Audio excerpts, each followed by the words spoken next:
ನಮಸ್ಕಾರ, ನೀವು ನೋಡ್ತಾ ಇದ್ದೀರಾ ರಿಪಬ್ಲಿಕ್ ಕನ್ನಡ. ನಾನು ನಾಗೇಂದ್ರ ಬಾಬು. ಮುತ್ತಪ್ಪರೈ ಪುತ್ರ ರಕೀರೈ ಮೇಲೆ ನಡೆದಂತಹ ಫೈರಿಂಗ್ ಯತ್ನದ ವಿಚಾರಕ್ಕೆ ಸಂಬಂಧಪಟ್ಟಂತೆ ಪೊಲೀಸರು ತನಿಖೆಯನ್ನ ಚುರುಕುಗೊಳಿಸಿದ್ದಾರೆ. ಆಸ್ತಿ ವಿಚಾರವಾಗಿ ನಡೆದಿದ್ಯಾ ಅನ್ನೋ ಒಂದಷ್ಟು ಕುತೂಹಲ, ಶಂಕೆ ಪೊಲೀಸರಲ್ಲಿ ವ್ಯಕ್ತವಾಗ್ತಾ ಇದೆ.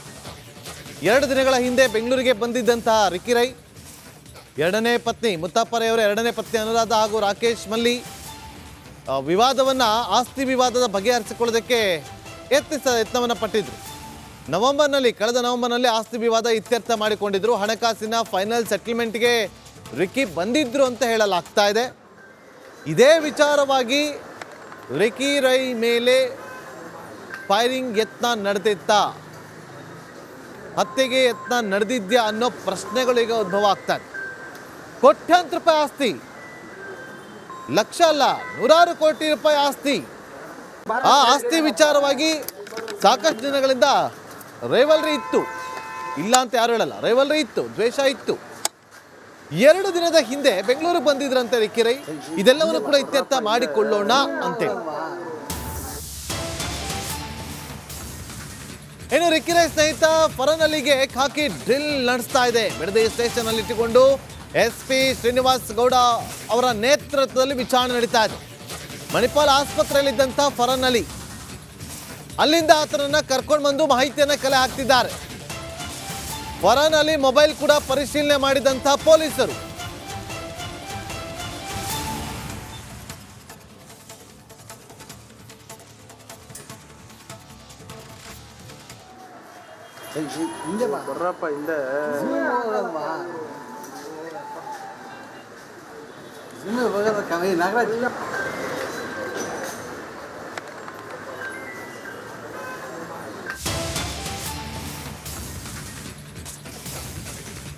ರಕೀರೈ ಶೂಟೌಟ್ ಕೇಸ್ ಭೇದಿಸೋದಕ್ಕೆ ಖಾಕಿ ತನಿಖೆಯನ್ನು ಚುರುಕುಗೊಳಿಸಿದೆ. ಆರೋಪಿಗಳ ಪತ್ತೆಗೆ ವಿಶೇಷ ತಂಡಗಳನ್ನು ರಚನೆ ಮಾಡಿಕೊಂಡಿದ್ದಾರೆ. ಬಿಡದಿ ಪೊಲೀಸ್ ಠಾಣೆಯಲ್ಲಿ SP ಶ್ರೀನಿವಾಸ್ ಗೌಡ ಅವರ ನೇತೃತ್ವದಲ್ಲಿ ಪೊಲೀಸರ ಜೊತೆಯಲ್ಲಿ ಮೀಟಿಂಗ್ ಅನ್ನು ಕೂಡ ಮಾಡಿದ್ದಾರೆ. DYSPಗಳ ಜೊತೆ ಮೀಟಿಂಗ್ ಅನ್ನು ನಡೆಸಿದ್ದಾರೆ. 3 ಪ್ರತ್ಯೇಕ ವಿಶೇಷ ತಂಡಗಳನ್ನು ರಚನೆ ಮಾಡಿರುವಂತಹ Ramanagara SP, Magadi DYSP, Ramanagara DYSP, ಸೆನ್ ಪೊಲೀಸ್ ಠಾಣೆಯ DYSP ಅವರ ನೇತೃತ್ವದಲ್ಲಿ 3 ತಂಡ ರಚನೆಯಾಗಿದೆ. ಒಂದೊಂದು DYSP ತಂಡಕ್ಕೆ ಒಂದೊಂದು ಕೆಲಸವನ್ನ ವಹಿಸಿದ್ದಾರೆ.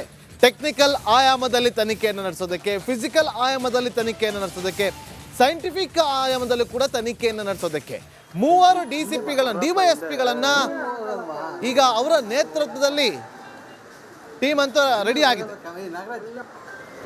ಬಿಡದಿಯಲ್ಲಿ ಅದ್ರ ಸಂಬಂಧಿತವಾಗಿ ಇವಾಗ ಆಲ್ರೆಡಿ ಒಂದು FIRನ ನಾವು ದಾಖಲಿಸ್ಕೊಂಡಿದ್ದೀವಿ. ಇನ್ವೆಸ್ಟಿಗೇಷನ್ನ ಮುಂದುವರಿಸಿದ್ದೀವಿ. ಸದ್ಯಕ್ಕೆ ಏನು ಗಾಯಾಳು ಇದ್ದಾರೆ ಅವರು ಒಂದು ಖಾಸಗಿ ಆಸ್ಪತ್ರೆಯಲ್ಲಿ ಚಿಕಿತ್ಸೆ ಪಡೆಯುತ್ತಿದ್ದಾರೆ. ಫರ್ದರ್ ಅವಳ ಹೇಳಿಕೆಯನ್ನು ತಗೊಂಡಿದ್ದೀವಿ. ಮುಂದಕ್ಕೆ ತನಿಖೆಯನ್ನು ನಾವು ಆದಷ್ಟು ಬೇಗ ಪೂರ್ಣಗೊಳಿಸ್ತೇವೆ ನಂಬಿಕೆಯಲ್ಲಿದ್ದೀವಿ. ಸದ್ಯಕ್ಕೆ ಇಲ್ಲಿ ತನಕ ದೊರಕಿರೋ ಮಾಹಿತಿಯಲ್ಲಿ ಒಂದು ಗನ್ನನ್ನು ಯೂಸ್ ಮಾಡಿದ್ದಾರೆ. ಅದನ್ನು ಏನು ಯೂಸ್ ಮಾಡಿದ್ದಾರೆ ಗನ್ನನ್ನು, ಅದರ ಮೇರೆಗೆ ನಾವು ತನಿಖೆಯನ್ನು ಮುಂದುವರಿಸಿದ್ದೀವಿ. ಜೊತೆಗೆ ಇನ್ನೂ ಯಾರ್ಯಾರು ಇದಕ್ಕೆ ಸಂಬಂಧಿತವಾಗಿ ಏನು ವಿಕ್ಟಿಮ್ಮು ಹೇಳಿಕೆಯಲ್ಲಿ ಅವರು ಕೊಟ್ಟಿದ್ದಾರೆ, ಅವ್ರಿಗೆ ಏನು ಅನುಮಾನ ಇದೆ ಅಂತ ಅವ್ರನ್ನೆಲ್ಲನೂ ನಾವು ಸಂಪರ್ಕಿಸಿ ಇನ್ನೂ ಹೆಚ್ಚಿನ ಮಾಹಿತಿಯನ್ನು ನಾವು ಕಲೆ ಹಾಕೋಕ್ಕೆ ಪ್ರಯತ್ನ ಪಡ್ತೀವಿ. ನಿನ್ನೆ ರಾತ್ರಿ ನಿಮ್ಗೆ ಗೊತ್ತಿದೆ, ತಡರಾತ್ರಿ 12 ಗಂಟೆಯಿಂದ 1 ಗಂಟೆವರೆಗೂ ಅವರೇನು ಬಿಡದಿಯಿಂದ ಬೆಂಗಳೂರಿಗೆ ಹೋಗಬೇಕಾಗಿರುತ್ತೆ. ಅಂಥ ಸಂದರ್ಭದಲ್ಲಿ ಅವರ ಮನೆಯ ಹೊರವಲಯದಲ್ಲಿ ಕಾಂಪೌಂಡಿನ ಆಚೆ ಈ ಒಂದು ಘಟನೆ ನಡೆದಿದೆ. ಇನ್ನೂ ಹೆಚ್ಚಿನ ಮಾಹಿತಿಯನ್ನು ಅವರು ಚಿಕಿತ್ಸೆ ಪಡೆಯುತ್ತಿರೋದ್ರಿಂದ ಅವರು ಒಂದು ಸತಿ ಡಿಸ್ಚಾರ್ಜ್ ಆಗಿದ್ದ ಕೂಡಲೇ ಅವರಿಂದ ಹೆಚ್ಚಿನ ಮಾಹಿತಿಯನ್ನು ತೆಗೆದುಕೊಳ್ತೀವಿ. ಮತ್ತಷ್ಟು ಮಾಹಿತಿಯನ್ನು ಕೊಡೋದಕ್ಕೆ ನಮ್ಮ ಕ್ರೈಮ್ ರಿಪೋರ್ಟರ್ ಅರವಿಂದ್ ನೇರ ಸಂಪರ್ಕದಲ್ಲಿ ಜಾಯ್ನ್ ಆಗಿದ್ದಾರೆ. ಅರವಿಂದ್, ಈಗ ತನಿಖೆ ಯಾವ ಆಯಾಮದಲ್ಲಿ ನಡೀತಾ ಇದೆ? ಜೊತೆಗೆ 3 DYSPಗಳ ನೇತೃತ್ವದಲ್ಲಿ ತನಿಖೆ ನಡೆಯುತ್ತೆ. ಯಾವ ಆಯಾಮದಲ್ಲಿ ತನಿಖೆಗಳು ನಡೆಯುತ್ತೆ ಅನ್ನೋ ಮಾಹಿತಿ ಕೊಡ್ತೀರಿ?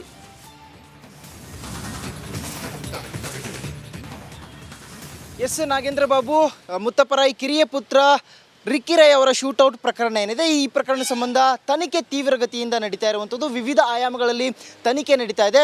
ಆ ಒಂದು ಘಟನೆ ನಡೆದಂತಹ ಸ್ಥಳ ಏನಿತ್ತು, ಮುತ್ತಪ್ಪ ರೈ ಅವರ ಫಾರಂ ಹೌಸ್ ಏನಿದೆ, ಅಲ್ಲಿ ಆ ಒಂದು ಸ್ಥಳದಲ್ಲಿ ಸಿಕ್ಕಂತಹ ಸಾಕ್ಷ್ಯಗಳನ್ನ ಈಗ ಪರಿಶೀಲನೆ ಮಾಡುವಂಥ ಕೆಲಸ ಮಾಡ್ತಾ ಇದ್ದಾರೆ. ಸೋಕೋ ತಂಡದಿಂದ ಲಭ್ಯವಾದಂತಹ ಆ ಬುಲೆಟ್ಸ್ ಏನು ಸಿಕ್ಕಿತ್ತು, ಆ ಬುಲೆಟ್ಸ್ಗಳಿಂದ ಯಾವ ಗಣ್ಣಿಂದ ಇವರು ಶೂಟೌಟ್ನ ದಾಳಿ ಮಾಡಿದ್ರು, ಜೊತೆಗೆ ಅಲ್ಲಿ ಸಿಕ್ಕಂತಹ ಆ ಒಂದು ಸೆಲ್ ಫೋನ್ ಜೊತೆಗೆ ಇನ್ನಿತರ ಕರೆಗಳು ಕೂಡ ಬಂದಿರ್ತವೆ. ಆ ಕರೆಗಳಿಗೆ ಸಂಬಂಧಪಟ್ಟಂತೆ ಈಗಾಗಲೇ ರಿಕ್ಕಿ ರೈ ಅವರ ಸ್ನೇಹಿತ ಫರನ್ ಅಲಿ ಅವರನ್ನ ಕೂಡ ಕರೆತಂದು ಬಿಡದಿ ಒಂದು ಸ್ಟೇಷನ್ ಏನಿದೆ, ಬಿಡದಿ ಸ್ಟೇಷನಲ್ಲಿ ವಿಚಾರಣೆ ಕೂಡ ಮುಂದುವರಿಸಿರುವಂಥದ್ದು. 2 ಕರೆಗಳು ಬಂದಿರ್ತವೆ. ಕರೆ ಬಂದಂಥ ಹಿನ್ನೆಲೆಯಲ್ಲಿ ಪರ್ಸ್ ಬಿಟ್ಟಿರೋದಾಗಿ ವಾಪಸ್ ಮತ್ತೆ ಬಿಡದಿಯ ಮನೆಗೆ ಅವರು ರಿಕ್ಕಿ ರೈ ಅವರು ಕಾರನ್ನ ಮರಳಿ ಮತ್ತೆ ಕರೆದುಕೊಂಡು ಹೋಗಿರ್ತಾರೆ. ಅದಾದ ಬಳಿಕ ಈ ಒಂದು ಶೂಟೌಟ್ ಪ್ರಕರಣ ಆಗಿರುತ್ತೆ. ಜೊತೆಗೆ ಅವರನ್ನು ಆಸ್ಪತ್ರೆಗೆ ಸೇರಿಸಿ ರಾತ್ರಿ ಇಡೀ ಈ ಒಂದು ಫರನ್ ಅಲಿ ಏನಿರ್ತಾರೆ ಅವ್ರ ಜೊತೆಗೆ ಇರ್ತಾರೆ. ಹಾಗಾದರೆ ಈ ಕರೆಗೂ ಮತ್ತು ಈ ಫರನ್ ಅಲಿ ಅವರು ಏನಿದ್ದಾರೆ ಅವ್ರಿಗೂ ಸಂಬಂಧ ಇತ್ತ ಅನ್ನೋ ಬಗೆಗೆ ಕೂಡ ತನಿಖೆ ಆಗ್ತದೆ. ಇದರ ಜೊತೆಗೆ ಈ ಕಾರ್ ಚಾಲಕ ಬಸವರಾಜ್ ಕೂಡ ಒಂದು ದೂರಿನಲ್ಲಿ ಉಲ್ಲೇಖ ಮಾಡಿದ್ದಾರೆ. ವಿವಿಧ ಹೆಸರುಗಳನ್ನ ಉಲ್ಲೇಖ ಮಾಡಿರುವಂಥದ್ದು. ಅವರ ಆಯಾಮದಲ್ಲೂ ಕೂಡ ತನಿಖೆ ನಡೀತಾ ಇದೆ. ಅವರ ಒಂದು ಕರೆ ಏನಾದರೂ ಬಂದಿತ್ತು ಅಂದರೆ ಮುತ್ತಪ್ಪ ರೈ ಅವರ ಧರ್ಮಪತ್ನಿ ಏನಿದ್ರು ಮಲತಾಯಿ, ರಿಕ್ಕಿ ರೈ ಅವರ ಮಲತಾಯಿ ಅನುರಾಧ ಅವರ ಕರೆಗಳೇನಾದರೂ ರಿಕ್ಕಿ ರೈ ಅವ್ರಿಗೆ ಬಂದಿತ್ತ ಅನ್ನುವಂಥ ಆಯಾಮದಲ್ಲಿ ಸನ್ DYSP ಆಗಿರ್ಬೋದು, ರಾಮನಗರ DYSP ಹಾಗೆ ಮಾಗಡಿ DYSP 3 ವಿಶೇಷ ತಂಡಗಳನ್ನ ರಚನೆ ಮಾಡಿ DYSPಗಳಿಗೆ ಪ್ರತ್ಯೇಕವಾಗಿ ಒಂದೊಂದು ಕೆಲಸವನ್ನು ಕೊಟ್ಟಿದ್ದಾರೆ. ಆ ಒಂದು ಹಂತದಲ್ಲಿ ಮೊಬೈಲ್ಗಳನ್ನಾಗಿರ್ಬೋದು ಹಾಗೆ ಬುಲೆಟ್ಸ್ಗಳನ್ನಾಗಿರ್ಬೋದು ಅಲ್ಲಿ ಸಿಕ್ಕಂತಹ ಸಾಕ್ಷ್ಯಾಧಾರಗಳನ್ನ ಪ್ರತ್ಯೇಕವಾಗಿ ಕಳಿಸಿ ಈಗ ಆ ಮೂಲಕ ಆರೋಪಿಗಳ ಪತ್ತೆಗೆ ಒಂದು ತಂಡಗಳನ್ನ ರಚನೆ ಮಾಡಿ ಕೆಲಸವನ್ನು ನೀಡಿರುವಂಥದ್ದು. ಶ್ರೀನಿವಾಸ್ ಗೌಡರು ಪ್ರತಿಕ್ರಿಯೆ ಕೊಟ್ಟಿರುವಂಥದ್ದು. ಅಲ್ಲಿ ಅವರು ಹೇಳ್ತಾ ಇರುವಂಥದ್ದು ಪ್ರಮುಖವಾಗಿ ಇದು ಆಸ್ತಿ ವಿಚಾರಕ್ಕೆ ಆಗಿದೆ ಅನ್ನುವಂಥ ಒಂದು ಮೇಲ್ನೋಟಕ್ಕೆ ಈಗ ಬರ್ತಾ ಇರುವಂಥ ಮಾಹಿತಿ ಆದರೂ ಕೂಡ ಸದ್ಯ ಸಂಬಂಧಪಟ್ಟಂಥ ಸಾಕ್ಷಿಗಳ ಮುಖೇನ ನಾವು ತನಿಖೆಯನ್ನು ಮುಂದುವರಿಸಿದ್ದೀವಿ ಅನ್ನುವಂಥ ಮಾತನ್ನು ಕೂಡ ಹೇಳಿರುವಂಥದ್ದು. Nagendra Babu. Okay, thank you Aravind ನಿಮ್ಮೆಲ್ಲ ಮಾಹಿತಿಗಾಗಿ. ನೀವು ನೋಡ್ತಾ ಇದ್ದೀರಾ ರಿಪಬ್ಲಿಕ್ ಕನ್ನಡ, ನಾನು ನಾಗೇಂದ್ರ ಬಾಬು. ಮುತ್ತಪ್ಪ ರೈ ಪುತ್ರ ರಿಕ್ಕಿ ರೈ ಮೇಲೆ ನಡೆದಂತಹ ಫೈರಿಂಗ್ ಯತ್ನದ ವಿಚಾರಕ್ಕೆ ಸಂಬಂಧಪಟ್ಟಂತೆ ಪೊಲೀಸರು ತನಿಖೆಯನ್ನ ಚುರುಕುಗೊಳಿಸಿದ್ದಾರೆ. ಆಸ್ತಿ ವಿಚಾರವಾಗಿ ನಡೆದಿದ್ಯಾ ಅನ್ನೋ ಒಂದಷ್ಟು ಕುತೂಹಲ, ಶಂಕೆ ಪೊಲೀಸರಲ್ಲಿ ವ್ಯಕ್ತವಾಗ್ತಾ ಇದೆ. 2 ದಿನಗಳ ಹಿಂದೆ ಬೆಂಗಳೂರಿಗೆ ಬಂದಿದ್ದಂತಹ ರಿಕ್ಕಿ ರೈ ಎರಡನೇ ಪತ್ನಿ ಮುತ್ತಪ್ಪ ರೈ ಅವರ ಎರಡನೇ ಪತ್ನಿ ಅನುರಾಧ ಹಾಗೂ ರಾಕೇಶ್ ಮಲ್ಲಿ ಆಸ್ತಿ ವಿವಾದದ ಬಗೆಹರಿಸಿಕೊಳ್ಳೋದಕ್ಕೆ ಯತ್ನವನ್ನು ಪಟ್ಟಿದ್ರು. ಕಳೆದ ನವೆಂಬರ್ನಲ್ಲಿ ಆಸ್ತಿ ವಿವಾದ ಇತ್ಯರ್ಥ ಮಾಡಿಕೊಂಡಿದ್ರು. ಹಣಕಾಸಿನ ಫೈನಲ್ ಸೆಟಲ್ಮೆಂಟ್ಗೆ ರಿಕ್ಕಿ ಬಂದಿದ್ರು ಅಂತ ಹೇಳಲಾಗ್ತಾ ಇದೆ. ಇದೇ ವಿಚಾರವಾಗಿ ರಿಕ್ಕಿ ರೈ ಮೇಲೆ ಫೈರಿಂಗ್ ಯತ್ನ ನಡೆದಿತ್ತಾ, ಹತ್ಯೆಗೆ ಯತ್ನ ನಡೆದಿದ್ಯಾ ಅನ್ನೋ ಪ್ರಶ್ನೆಗಳು ಈಗ ಉದ್ಭವ ಆಗ್ತಾ ಇದೆ. ಕೋಟ್ಯಾಂತರ ರೂಪಾಯಿ ಆಸ್ತಿ, ಲಕ್ಷ ಅಲ್ಲ 100 ಕೋಟಿ ರೂಪಾಯಿ ಆಸ್ತಿ.